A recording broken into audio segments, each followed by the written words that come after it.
عارف إيه أخطر أنواع الاستغلال؟ هو الاستغلال بالتعوّد، لمّا الطرف التاني يتطمن إن كرامتك ليها سعر ممكن يدفعه، زي إنه يغلط فيك فيعتذر اعتذار بسيط فتسامحه، أو يقول لك كلمة حلوة فتقتنع، أو حتى وعد مش هيتنفّذ فتصدّق. خلّي بالك علم النفس الأسود بيقول لنا إن الناس ما بتستغلكش علشان هم أشرار، لكن هم يستغلوك علشان أنت متاح بزيادة. في فيديو النهارده هنتكلم على أهم 3 غلطات ممكن تُقع فيهم وأنت مش واخد بالك، تخلّي اللي قدّامك يستغلك أو يقلل منك حتى وإن ما كانش ده في نيته. نبتدي برقم 1. أكبر غلطة بتدمّر كرامتك هي إنك تبقى كتاب مفتوح في وقت الزعل، لإنك لمّا بتقول كل اللي جواك وأنت موجوع أو وأنت في موقف زعل، فأنت كده بتدّي الطرف التاني مفاتيحك النفسية، يعني هو كده بيبقى عارف إمتى يضغط عليك، إمتى يسيبك وينسحب، علشان يخلّيك دايمًا تحت السيطرة.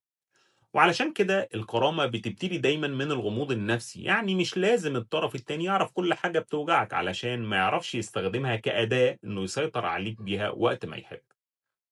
رقم 2، في علم النفس لمّا الطرف التاني يغلط في حقك وبعدين يبتدي يدّيك كده فتات اهتمام وأنت تقبل بده وترجع له فورًا، فأنت كده بتبرمج عقله إنه يستمر في الغلط معاك، لإنك أنت بالنسبة له بقيت مفهوم، وأنت كده ماشي معاه بنظام المكافآت، يعني يغلط يدفع تمن قليل زي اعتذار بسيط أو كلمة حلوة فترجع أنت بسرعة، فيرجع هو ياخد رضاك، ويقعد يكرر كده عادي.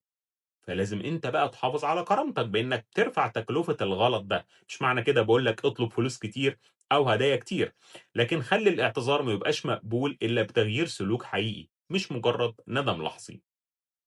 رقم 3، لمّا بتتحمل مسؤولية أخطاء غيرك بدافع أو بسبب النية الطيبة، الطرف التاني بيفقد احترامه ليك تلقائيًا. خلّي بالك، العقل البشري بيميل لاستغلال الشخص اللي بيتحمل أخطائه وبيصلح وراه.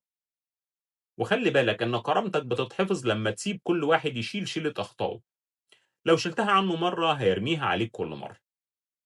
الاستغلال بيبدأ لمّا الطرف التاني يضمن إنك مش هتمشي مهما حصل، أو يتطمن إن زعلك زعل مؤقت وما لوش عواقب حقيقية. فخلّي كرامتك هي الخط الأحمر اللي ما لوش استثناءات، حتى لو كان بدافع الحب، لإن اللي بيحبك بجد هو أكتر حد لازم يحافظ عليك ويحافظ على كرامتك. لو حاسس إنك غرقان في دوامة الاستغلال دي ومش عارف إزاي تحط حدودك الصحية من غير ما تخسر الشخص اللي معاك، أو خايف إن كرامتك تضيع وأنت بتحاول تحافظ على الود، أنا موجود علشان أساعدك. تقدر تحجز جلستك الخاصة معايا دلوقتي علشان نفهم سوا طبيعة علاقتك ونحط خطوات عملية ترجع لك سيطرتك على حياتك وكرامتك.